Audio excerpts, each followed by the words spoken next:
I'm Pastor Penny Hogan, and today I'm standing in the parking lot of the Center for Food Action in Mahwah. Today I'll be speaking with Linda Samwaru, who's the site manager here. This Advent season, we're raising $50,000 for the Center for Food Action and also for the Social Service Association of Ridgewood and Vicinity, two amazing organizations that are dedicated to feeding the hungry in our area. Linda, it's great to be with you here today at the Center for Food Action in Mahwah, and thanks for your time. Would you be able to tell us a little bit about how the food and the things that are donated here make a difference in the lives of the people that you serve? Oh, certainly. It's hard to pick any one story because, frankly, there's a story every day, a new story every day, which actually is quite humbling for those of us that are fortunate enough to be here every day because you really realize the difference you're making in people's lives. Just the other day, I had a single mom. She actually had moved up here from Atlanta, Georgia, with her two children. She works for FedEx, so they were able to transfer her job up here. She was escaping a domestic violence situation. And we helped pay her security deposit to get her into her apartment. She hardly has any time off, so the other day she called and said, "Can I just come up for some food? We have nothing in the house." And so we did, and she came, and she was so moved by all the food that she got. She went home, and the next morning I had a message on the answering machine. It was her children singing to me about, "Thank you, thank you." And it was the sweetest thing. It just made my day. Oh, absolutely.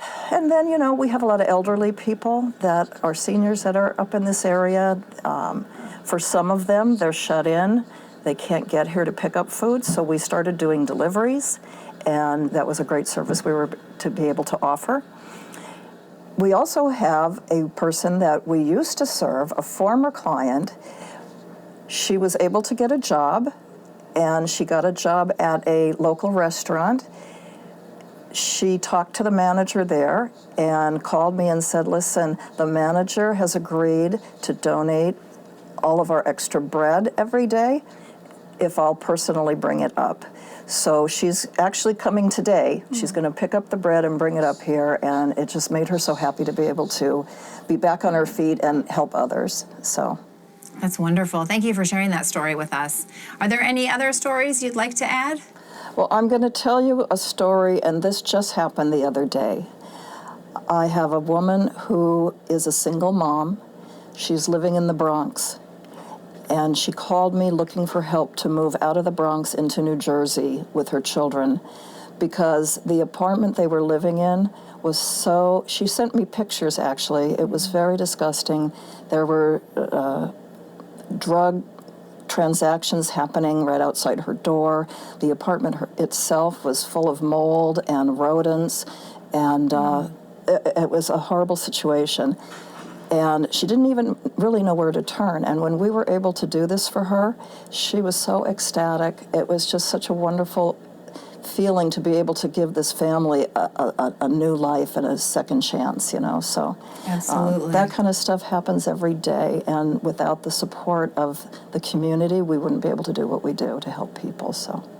And one of the things that has been brought to our attention is that hunger and food insecurity is invisible, and I'm sure you have been able to recognize that in the people that you serve as well.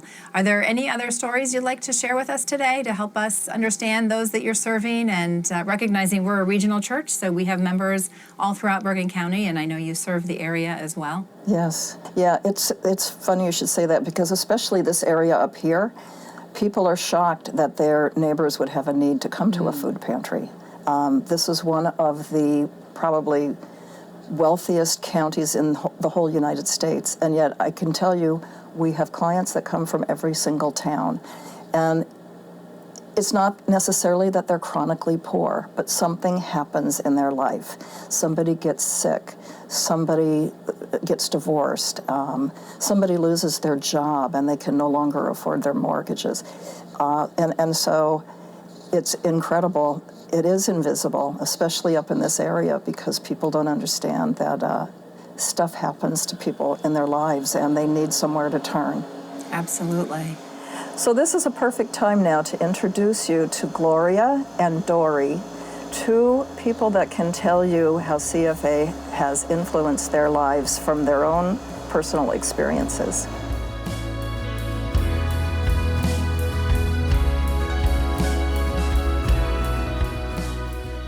And I'm volunteering today. This is the second time I've been volunteering with the Center for Food Action.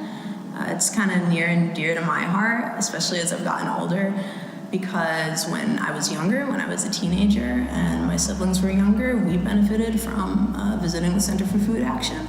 We came for a few years for diapers, formula, and food, and when we were in a difficult place, and we were in a difficult place for a bit because of some different life circumstances, some different life circumstances. And because of the help that we got, we were able to stay put. We were able to have that stable foundation of staying in our home, of getting an education that would wind up, helping us to help bring up our family and get to a more stable place. And it also provided my mom the space to finish her greater education and secure a more comfortable job that was able to get us to a point of not needing the help anymore. But we're still so grateful because it just goes on and on.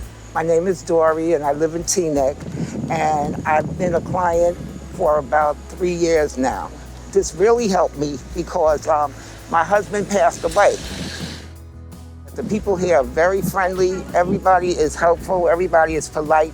And if you need services, nobody turns you away, nobody passes judgment on you, so you feel comfortable in asking. It's no need to feel ashamed, because if you need help, they will accommodate you.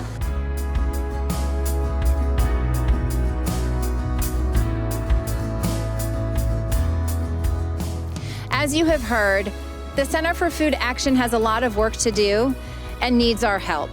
I hope you'll join me in donating to our Advent campaign to raise $50,000 by Christmas Eve to combat this silent and invisible issue of food insecurity in our own backyard. Whatever you're able to give, we thank you in advance for your generosity.